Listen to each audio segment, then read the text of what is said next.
And thank you very much for staying with us here on the JoyNews channel. This is PM Express. Tonight, probing the Mahama energy sector deals, the NDC rebuttal. And yesterday, you may have watched the current energy minister talk a lot about the energy sector deals that were signed by the previous administration. The number of things he talked about, and let's quickly go through them. Some of the things we'll be talking about tonight. Let's talk about the power purchase agreement, something that has been trending over the last few days, something that we'll talk about tonight. He says 24 power purchase agreements have been reviewed by this current government. 11 of these power purchase agreements have already been terminated, leaving 8 that has been rescheduled. But most importantly, this figure, $7 billion in savings as a result of all they've done, including the terminations, but also the rescheduling of some of the power purchase agreements. And all this happened and was signed to last over a 13-year contract period. So some of these power barges and etc., the PPA that are being signed, it was alleged, were done under questionable circumstances, for which reason the current government had to do what they had to do. And then there's the American Power Plant deal as well. A very controversial one, has claimed several ministers, in fact, one minister in the last few months already, Buah. The controversy, the deal we know cost us $510 million, a proposed savings of $150 million from the Addison Committee. Remember that this current government, when they came to power, insisted that that price, the contract price of $510 had been overpriced. And so what they do, they set up a committee to look into it. The committee came up and proposed that we can save as much as $150 million if we sit and review that deal. Well, they attempted to review that deal, go to Parliament, have it abrogated, hand over to another company. That failed, as a result of which a minister was sacked. And then we know the new minister was appointed, and we know that he's agreed a new deal that will save us $550 million in savings. But that is a sharp contrast to what they were told us earlier, $150 million. We'll talk about that today. And of course, the oil blocks. I'm sure you've heard a lot about oil blocks. Listen, Ghana is an oil producing country. This is at the heart of everything. To talk about an oil producing country simply means there are oil blocks. Hopefully there's oil in that ground. You give that to somebody on the contract to explore and find oil. The argument is that 13 blocks were licensed in 4 years, between 2013 and 2016.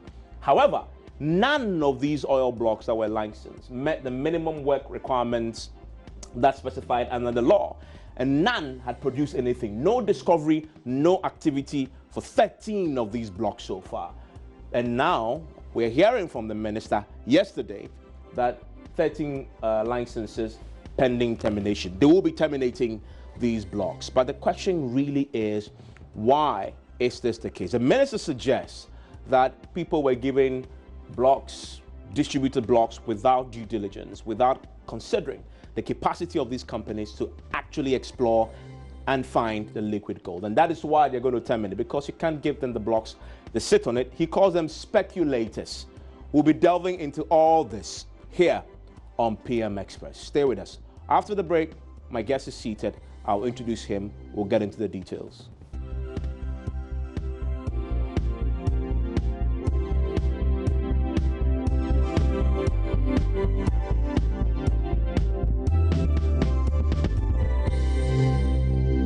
Thank you very much for staying with us here on PM Express, and it was a great pleasure that I welcomed the former energy minister, and that the Mills Mahama administration was first a deputy, who became a substantive, and a year before the elections, 2016, he became a minister for petroleum specifically. Power was given to another of his colleagues. He's the MP for Lembele. Thank you very much, Amakofi Buah. Great. Good to be here. Great to have you. TV. Great to have you. How have you been? How have you been? I think it's been wonderful. It's been wonderful. I mean, I get to represent the good people of Lembele for the third term. I think I'm loving it, and I think we're making a lot of difference there. It's exciting. How is it without the power? I know in any economy, the energy minister, then petroleum minister, is arguably the most powerful position you can ever find yourself in. Well, I thought my first love was to represent the people of Lembele. I think those additional responsibilities that I was blessed to have. And I was very grateful that President Mills, may he so rest in peace, gave me the opportunity to serve for 4 years as the Deputy Minister. And President Mahama saw fit to give me a chance to serve for full 4 years. So I've been blessed, and I thank the people of Ghana for arguably one of the longest serving energy, power, that is correct. That is correct. Isn't it interesting? Yeah. So anyway, so let's start with some of the controversial issues that we've heard yesterday, and for which reason we really invited you to join us. Let's start with the subject about oil blocks, because that is fundamental to whether the economy progresses or not. Whether we find oil or not depends on the contracts that we sign with these companies who come and tell us that they have the capacity to find the blocks, find oil once these blocks have been given to them. Listen to John Peter Amewu, the current energy minister, speaking to us yesterday about these oil blocks and the circumstances under which licenses were granted to companies. I want our opponents to come and challenge that within this period, these blocks have not been given. I have no problem. I have no issue against people giving out blocks within that period. The difficulty we have as a period, as a country, is the number of speculators that are involved in that processes. Where minimum work obligations have not been achieved, people are holding on blocks, and these blocks ought to have been given to more competitive, partners, exploit, develop, and produce for the benefit of Ghanaians, and people are just holding on to it, waiting for nearby discovery. This is unfair. True? When I actually listened to the minister, my first thought was, this guy needs to go back to look at the sector he's been given and the responsibility he's been given, and begin to go back. I understand he just walked into the energy ministry. He just walked in the energy ministry, and what was the circumstance? The reason we have this minister at the energy ministry is because of Ameri. We talked about it. Yeah. But it's important we talk about the circumstance in which he got there. You remember Ameri? Or the noise, I think you talked about it. This MPP in opposition had talked about the fact that this deal was terrible and that they revealed 3 ministers were basically at dawn raided in Rambo style, arrested, was all in the news. Were you one of the affected ministers? I was not. I was not. But what happened? Well, the Attorney General came out clear of them and said that this deal was above board. There was no issue. We woke up one morning. This government that was supposed to supposedly save the people of Ghana 150 million has come up with an innovation agreement that is going to extend this agreement that was 2.5 years left to completion for the plan to belong to Ghana for 15 years, every year for the people of Ghana to pay 75 million to cost us $1.1 billion. And when that scandal broke and became an unbearable scandal, this government came up with an approach that is as old as we know to protect the president, understandably, that he was misled. So the energy minister was removed. And then we sent Mr. Amewu to the energy sector. And he has gone there. I listened to him, and he was sounding more like an MPP propaganda secretary, a communication propagandist, than the Minister of Energy. Why do you say that on the I was oil so blocks concerned. issue? But listen, one,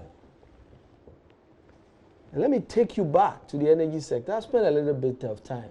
The man just walked in there. And I think I've earned the right to teach him how to handle the sector, especially the way you communicate some of these very critical things. One, when people come to Ghana to invest billions of dollars under different circumstances, based on the law of the country, and let me tell you what we did. When we came, we started from ground zero. We started a new oil industry, and we needed to make sure that we put in the fundamentals. And today, we are not talking about Mahama oil. We are talking about, we are celebrating the foundation that we laid. And that's the reason why the only growth that we talk about in Ghana today, in 2018, is oil growth. Let me finish. One, we negotiated and have 12 petroleum agreements. That's what is in my handover notes. You said not 13. 12. But guess what? No, but there's a period, 2013, 2016. Yes. 12, not 13. Not correct. Well, there was one the previous year, but it was even more than that because we had 8 from their period before when we came to power in 2009. And when we came, there was a process in place by PNDC Law 84 on how we award blocs. And we have a government negotiating team made up of the ministry, GMPC, the Ministry of Finance, the Attorney General. And then we go through a lengthy process through Cabinet, and then we send to Parliament for ratification. And then in that particular agreement, we give them, in some of the typical blocks we gave, the maximum is 7 years. And I'll use the maximum. And I'll try not to mention names of companies. What were they supposed to do in the 7-year period? The 7 years, we normally divide it into 3. You have a work obligation period, phases. Phase 1, phase 2, phase 3. And you are given a minimum work obligation. You are to drill, for example, 1 well. You are to do a 2D seismic. You are to spend $30 million in a lot of the work that has been given to you. In the first phase, we check and by law, technically ensure that you have done that work. If you have justification for not meeting the work obligation, working with the Petroleum Commission that we established the Petroleum Commission because we needed a regulator, the policeman. And luckily because of what we did, thanks to the NDC leadership, the Petroleum Commission has saved the country over $7 billion through this work I'm talking to you about. Because they will question you, why do you have to drill this well?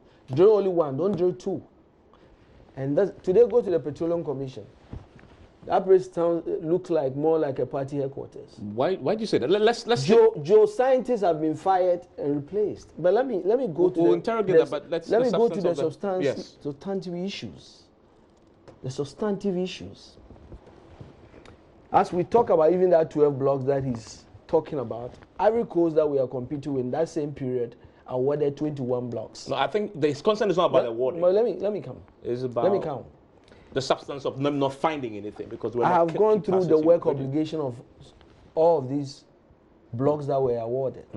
These are companies that had to post a bond in the millions of dollars to prove that you can do the job. You prove, you post a bond with guarantees, with bank guarantees, that you are going to actually spend this amount of money. For example, in the first work obligation for one company, it was 30 million. The second time, it was 100 million. You show that you can do that work.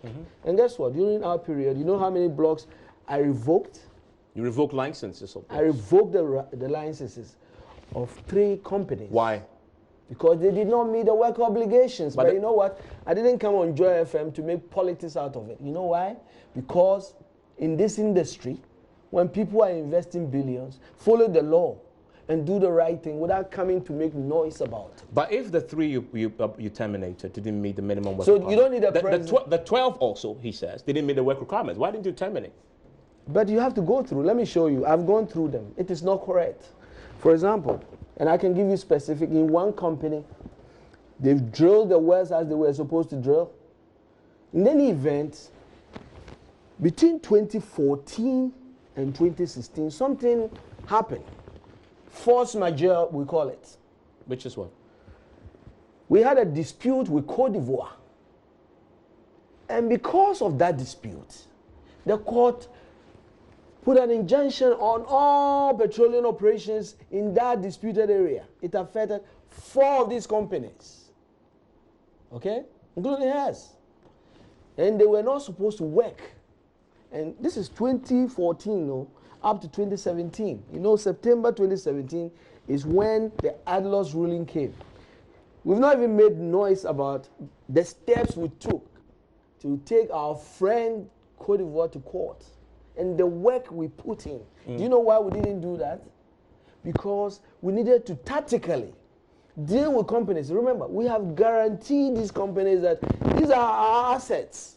This is our land, this is our oil. You can go ahead and do work. We guaranteed them, we send it to parliament. All of a sudden, another country is laying claim. So for 2 years, they can't work. You think it is right for this minister, without going through one by one, to sit down and make noise that these are speculators? There are companies in there that have not met their work obligation. I'll be the first to do that. Because you know what? And I'll tell you, one of the companies, Lucian, and another company took us to court when we terminated. Do you know why? One of the four? Yes. And you know what? We won.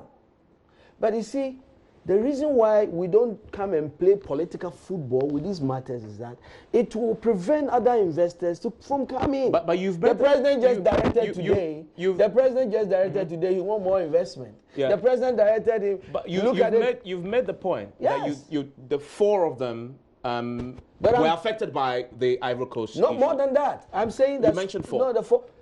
A lot of them have met their work obligations. No, but some of them have not. But they've given you justification. So it's up to the minister. I'm just trying to make a point that, you see, it doesn't take the minister to come and sit down here and make an announcement that 12 oil blocks, somehow, by implication, they are too much. We are gambling for oil. No, his specific, and the other countries are doing it. His specific complaint is that these blocks that you awarded, these companies haven't met the minimum working Tell him that he has not even had time to settle to read his handover notes. If he has settled to read his handover notes, he will note that all of the companies, those that have not met their condition, there's a process involved. We have the same lawyers I used in the ministry. They will guide him to make sure he follows the process and terminate it. Let's break it down. You said 4 of these 12 companies were affected by Ivory Coast. What about the remaining 8? What I'm telling you is this. The remaining 8, he is the minister. He should have been here to tell you that I've gone over these petroleum agreement. This company has met this obligation. This company has not. I've written to them that they have not met their work obligations. Look, you have a maximum, some of the blocks that we gave, they have a maximum of 6 or 7 years. First of all, if you don't meet the obligations by 7 years and you don't discover oil, the block is back to us anyway. Now, within that period, if you don't meet the obligation, we communicate with you, we invite you, we tell you that if you don't meet this date, this is the penalty. We even punish them by letting them pay money. Now, if you don't meet, we write to you and we revoke the license. The point I'm making is that a minister of energy, in doing this very important work, does not have to do political propaganda for people who are investing billions of dollars. No, but if he's speaking the truth. But I'm telling you what it is. And you've said that at least 8 of them didn't meet the work. No, I didn't say that. I'm saying that he should go over it. I have specific. You want me to show you one example of it? Let me tell you what it is. One company has met all the obligations. For example, in the Togo Basin. He brought a ship. When he went over there to do it, the Togolese authorities, when the ship was turning, told that company that they won't allow them to drill, to do the seismic work.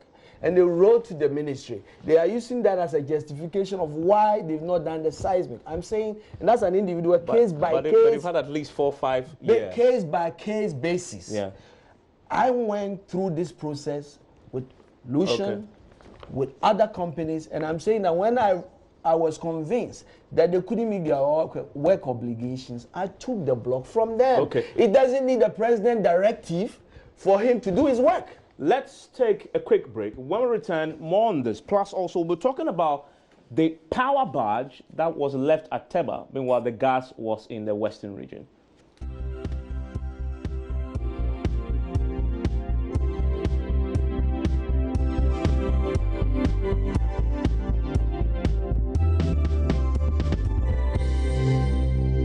So live on PM Express, my guest is former energy minister, former petroleum minister, former power minister. He's been everything in the last so many years, from Mills, deputy minister, all the way to the John Mahama era, Ama Kofi Buah, MP for Elembele. So that's final thoughts on... I'll give you an example of it. Final question on this whole subject about the oil blocks. These are... Now, but very quickly, The allegation is that these blocks you awarded were not competitive. You simply pinpointed who you want to give, and therefore you didn't consider the capacity of these companies to actually do the job and find oil that will help us develop our country. If the minister had taken his time to go from company to company, he would have taken them on company basis and seen what that company has done, and actually be in a position to say that this company is making an effort.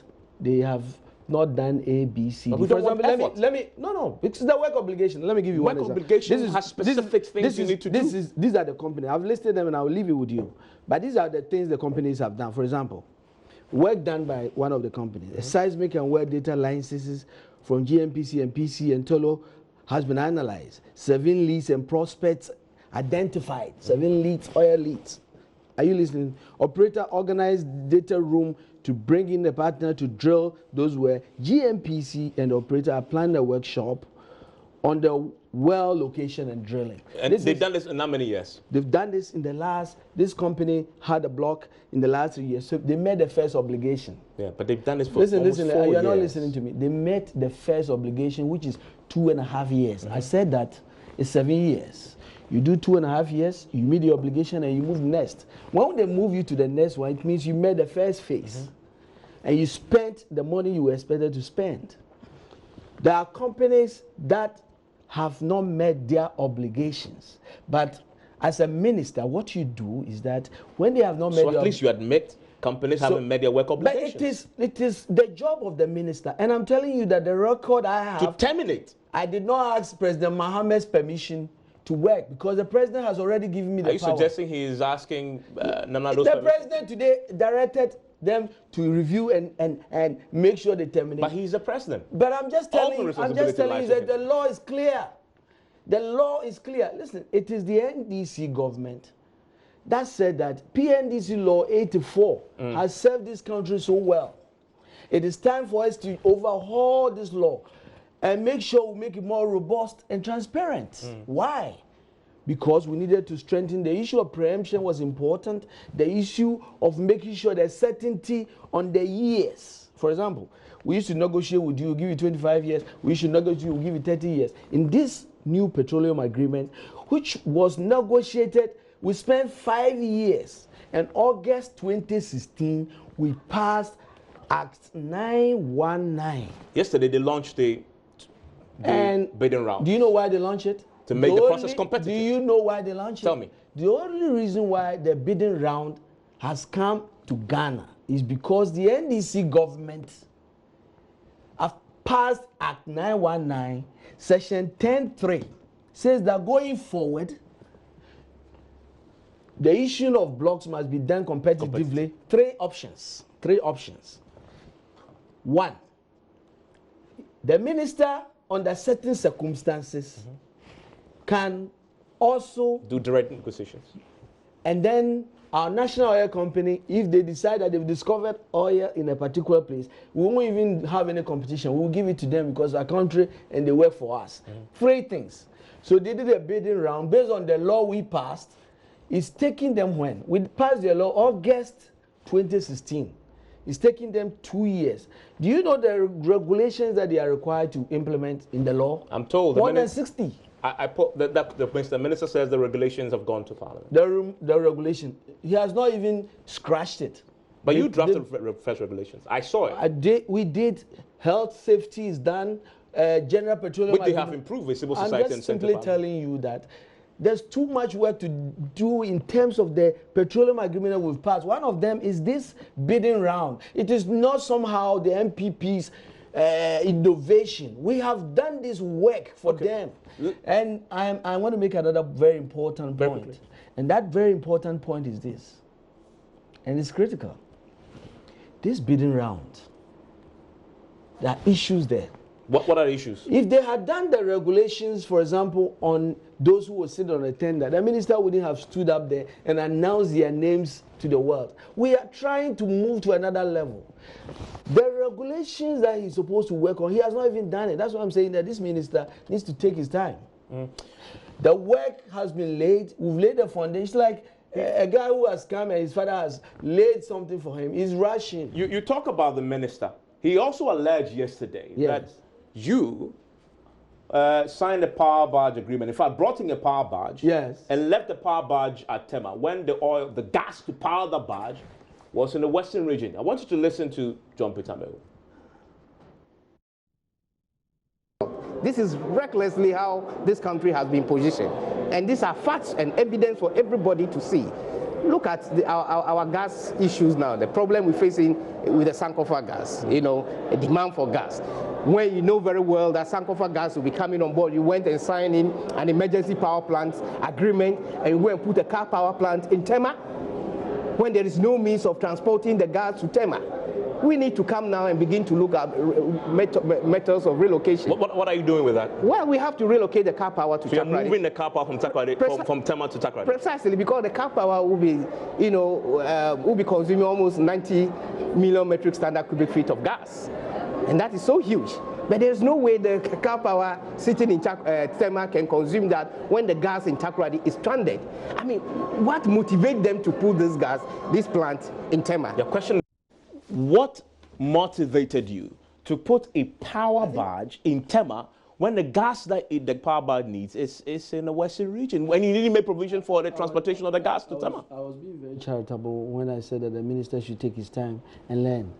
But this point he just made tells me clearly that this is a guy who just walked in the ministry and has not even taken the trouble to read. Why do you say that? What is in my handover notes and what is now. Why was the car power plant brought in the country in the first place? Why was it put in there? It was brought in the country because we were in power crisis. True. Is it true? True. And so when you bring 225 megawatt of power and you want to power it immediately, where do you put it? You put it at a place where the evacuation facilities of the power will be possible within the shortest possible time. And Did you have Sankofa then, by the way? Sankofa had not come at all. I'll come to that. The reason why car power had to go to Tema, and listen to this, was that the reason we brought car power was emergency. Car power could use heavy fuel oil, so it was easy to put car. And then we had a Tema bulk point where we could evacuate. The evacuation network there was easy. You know, when Ameri was brought in, we had to build an emergency evacuation. It took a long time. So because of that, we had to bring car power immediately to Tema so that we could easily evacuate. We couldn't have done that if we had signed it to Tema. But the guy is saying we are so reckless.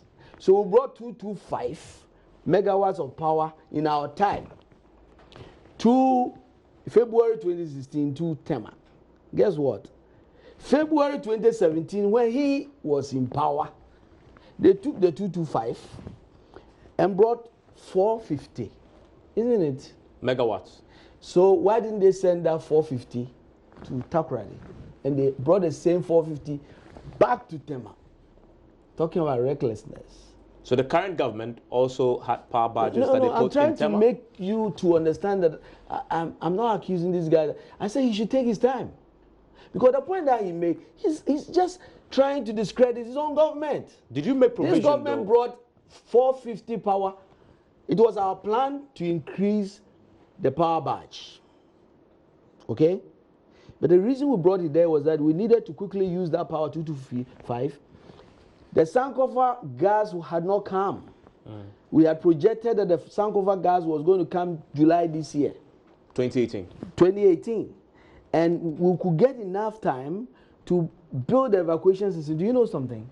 As I'm speaking to you today, the company that is building that transmission of the gas, of the evacuation, the of transmission, to be able to send the power barge over there. Oh, okay. There has been a delay. Which is what he confirmed, that they're spending money to move the power barge. Because they spent 2 years doing propaganda. They just awarded this company a contract in July. Check the record. And as a result of that, we are in danger. Now the gas from ENI is ready. It is also our plan all along to make sure that this work had taken place 2 years ago. They did not do that. And we stand a danger because the gas is take or pay. 90%. But why did you sign a contract that is take or pay? I'll go back to the ENI. I'll explain to you. But because that's another allegation he made, though, that a lot of the contracts we sign take or pay. In other words, whether we produce, whether we use the power, whether we use the power or not, we'll pay. Yeah, listen to this. And yeah, listen to this. You see, you have to take your time to listen to the argument and to make sense to you. I just explained to you why we put the car power plant there. Because it's an emergency, you needed the evacuation. I just explained to you that the second phase you have gone to Takoradi, that the work we have planned to do that work.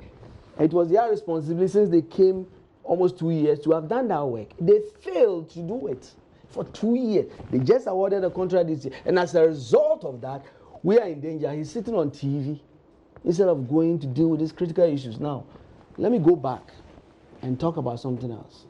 ENI. You were linking it to the issue. Let me link up. You know, one of the critical achievements of the NDC government is that we brought Ghana into the gas era. Remember, we had gone as a West Africa. But it was a matter of course. It's a matter. You found oil. 50. And natural progression will be to produce gas. Really? Countries have discovered oil for 50 years. They are still flaring their gas. It takes vision and leadership. It's just like when you said you passed the law. It was a matter of course that NPP will implement part of the law. It takes vision and leadership to do the things with it. You saw the argument when we decided that we were going to build a gas plant and make sure Jubilee gas is monetized and brought on shore. We did that. Had a lot of challenges, we did that. And we brought gas 60 kilometers on shore, did a pipeline 110 kilometers to Takoradi. You listening to this? Now, it was very clear to us that by the time ENI gas come, the power plants in Takoradi, TICO, TAPCO, and Ameri now, all of these plants will not have the capacity to take all the gas. So we needed to make provisions for the pipeline to be sent to Takoradi, to be extended to Tema, so that 1,400 megawatts of power there can take this gas. But that didn't happen, did it? We made everything, we passed, and we worked with the West Africa reverse flow. It was approved, and guess what? They went to bed for 2 years. Ask them, why is it that the gas is now coming and the reverse flow that was done, the work that has been done, why has it delayed? It has delayed because they spent 2 years doing propaganda without doing the serious work of extending. As a result, do you know how many the power plants we have in Tema? 1,400 megawatts roughly. But that is a problem, isn't it? But I'm telling you that these were planned. It's vision. No, but it's vision. But that leads me to. But my, now I bring you to ENI and why that gas plant is important. But we'll come to ENI. But the point you just made that brings me to the next point. You've talked about the megawatts of power the vision that you had. Yes. The president and the minister say that plan, the vision, didn't factor in our real growing demands, and therefore we had too many power purchase agreements that you signed. Too many power purchase agreements that we signed that will leave us with excess capacity that we'll be paying for that we will not need up until 2030. For which reason we're going to lose, if they kept all that you signed, we're going to lose some $7 billion. It's far from the truth. Let me explain. What is the truth? Okay. Our policy as a country is to be not only self-sufficient, but to be a net exporter of power to the sub-region. We've been working in the last 10 years on transmission infrastructure. Togo, Benin, we're working with Cote d'Ivoire, Burkina Faso. The biggest point for our power sales is to Nigeria. Their deficit is more than 10,000 megawatts. Are you listening? So Ghana plan, our long-term plan, is to become a net exporter of power to these regions. Are you listening to me? And I'll give you an example. You know Dubai as a city? Dubai. You know Dubai as a city? 2 million population. You know the industries there? They have 70 megawatts. Are you listening to me? Now, you are talking about a country that the current government's policy is one district, one factory. And our plan is to make sure we industrialize, to create jobs for our booming youth, right? Now, if you have signed power purchase agreement, and let me tell you, the power purchase agreements are signed between ECG and the power producer. True. Okay? Now, it doesn't become effective until you send it to Parliament for GCSA, Government Consent and Support Agreements, signed, okay? So if, for example, I sign an agreement with you that this is my plan for power additions. Remember, every year, our requirement for power is increasing.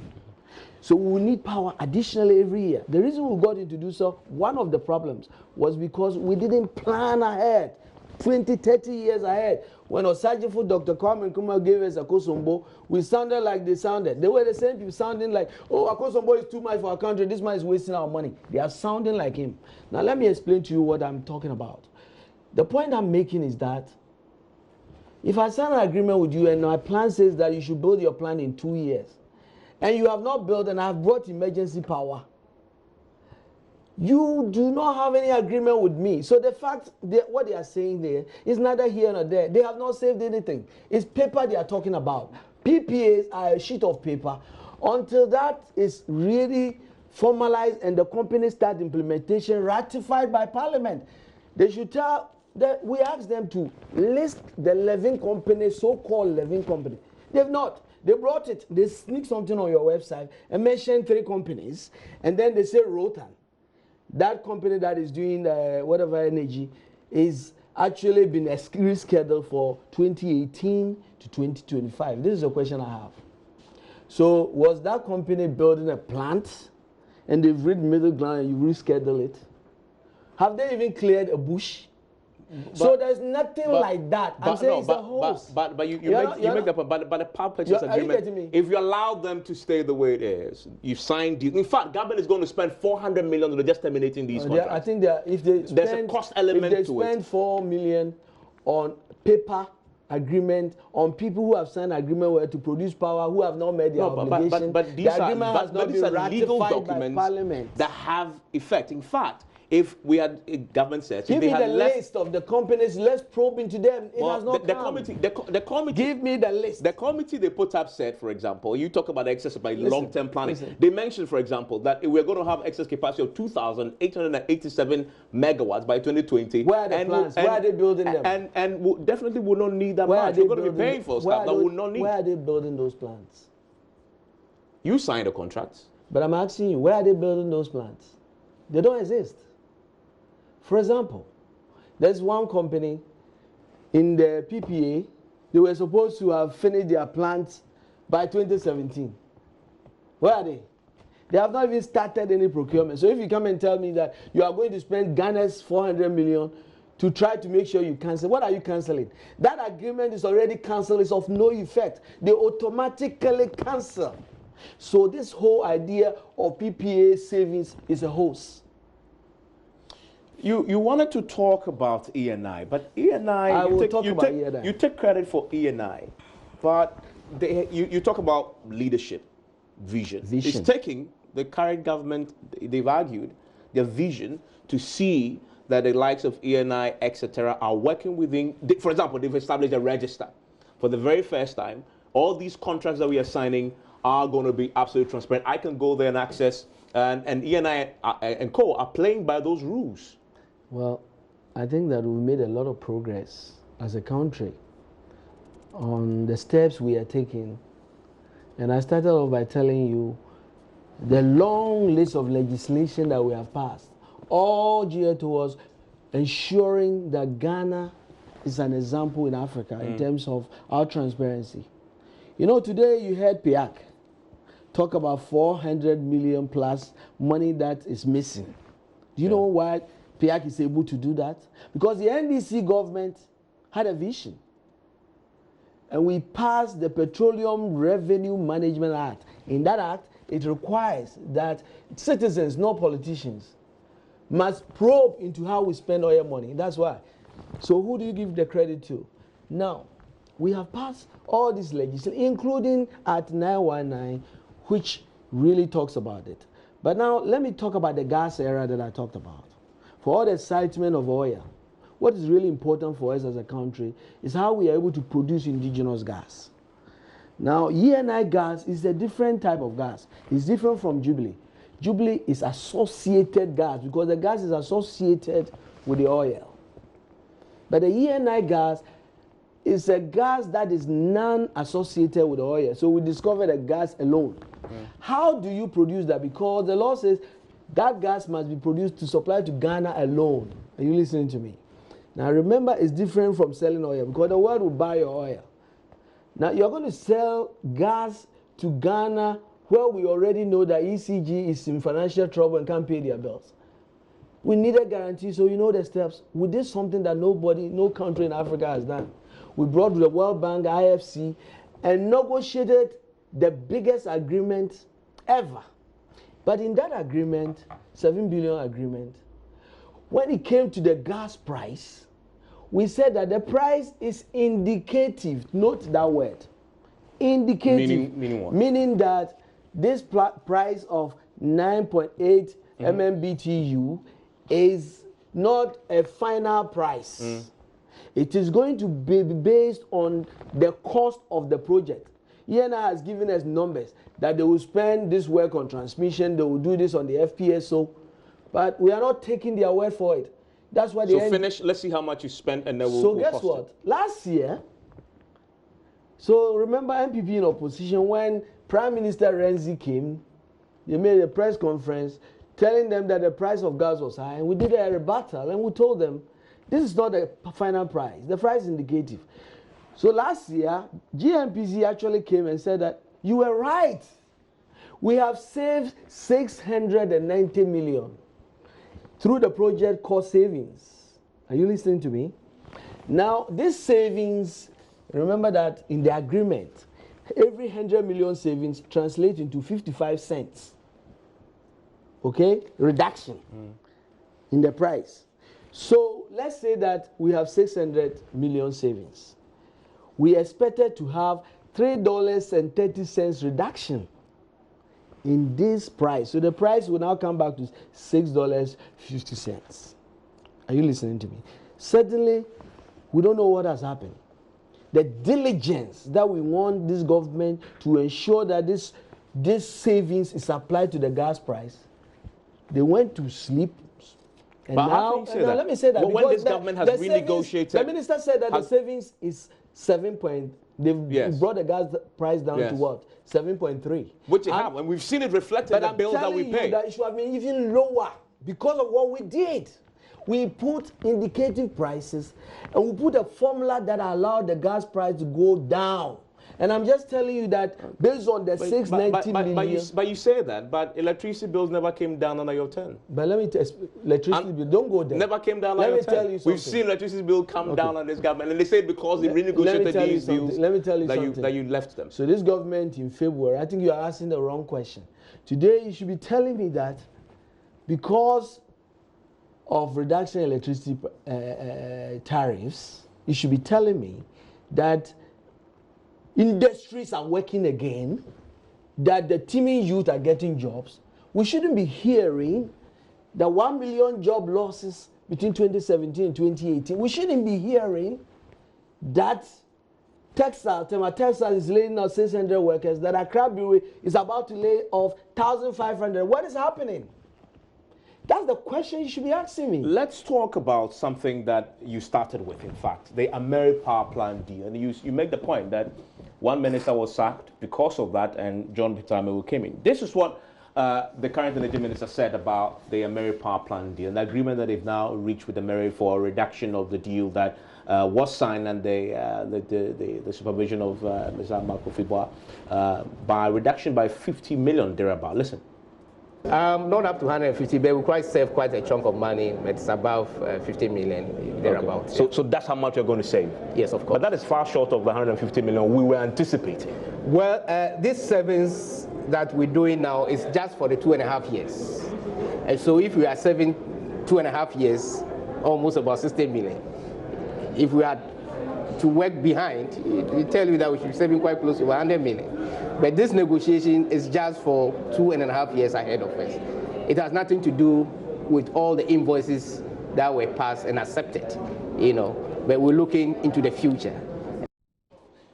So the minister, this current government says they have money to renegotiate a deal with America. America is willing, so to speak, to reduce the cost of the deal you signed by about the $50 million. That's significant savings. Why did you do that at the beginning? Why did you overprice it by $50 million? We started off by talking about the scandal and why the minister, Mr. Amewu, got to the Ministry of Energy in the first place.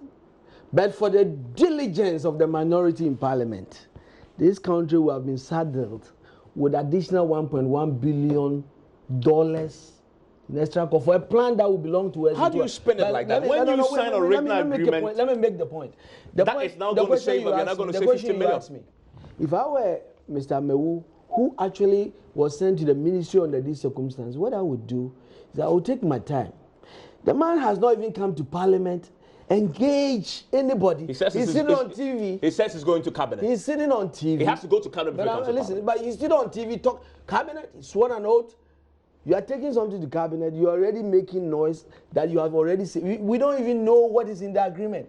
If I were him, I'll wait quietly, go through the process, and ask that in the face of the scandal, after the noise, what would this even pass? We are waiting for him in Parliament. He should bring it.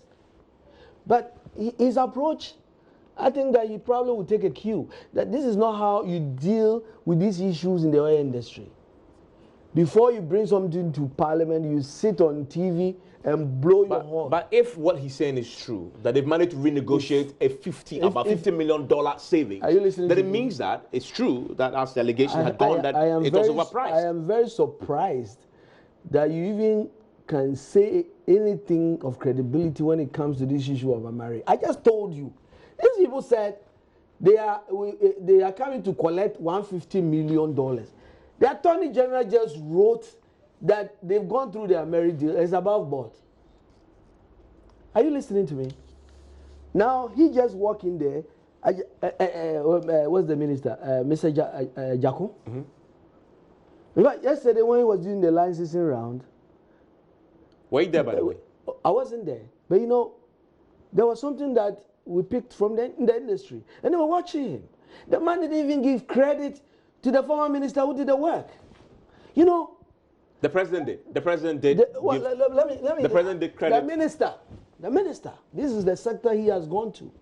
And he's sitting on TV. But the president is a man who when matters. it comes to oil block, I just explained to you the processes. I just told you that I revoked licenses. I didn't come on TV and make noise. I didn't need the president's direction. But if you say the taxpayer $50 million, why don't you tell the public? Because he has not. We should take our time. You believe he's not safe? What he's saying is not true? Well, what did Ajaku say? Where is Ajaku now? Ajaku was simply going to review and give it to somebody else. Where is Ajaku now? He's been fired. Let's wait for this man to come to Parliament. I hope he doesn't face his Waterloo. Well, by the way, he said yesterday in that interview that there's a probe underway. Are you a subject of a probe? I'm sitting here, I'm waiting. I think that I'm so proud of what I've done. And you know what?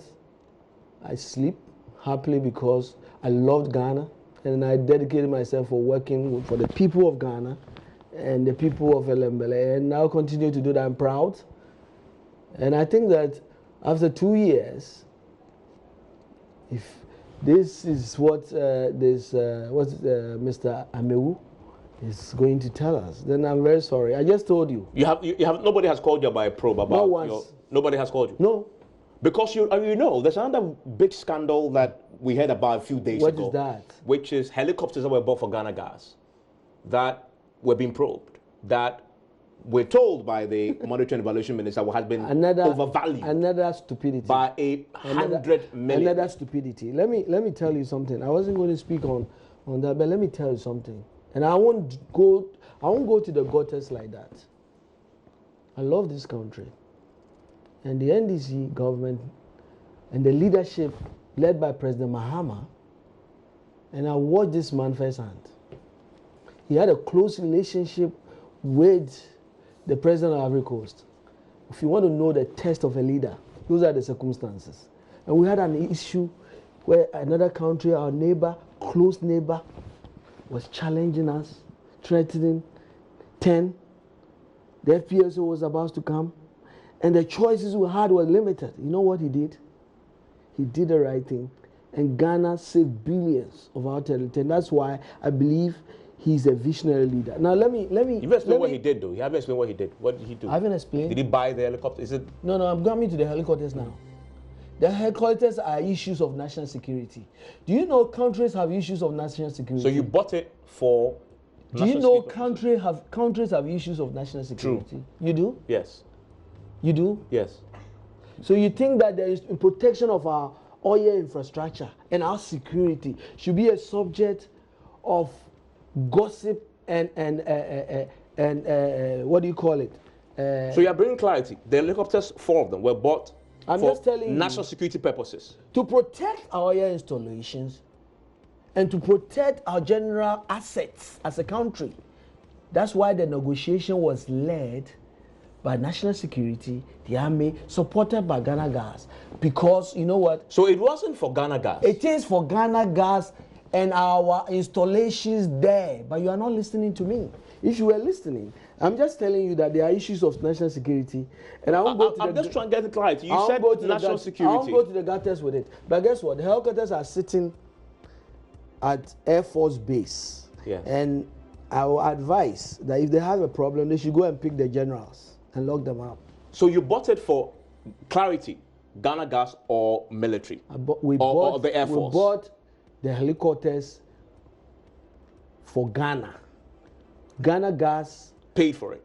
Yes, of course, to protect the plant, the pipelines, and to protect the security of the installation generally. The company that had the mandate as a country to fly these sophisticated aircraft, some of them are aircrafts that are, what do you call it, reconnaissance, right? Reconnaissance, yeah. It is the Air Force.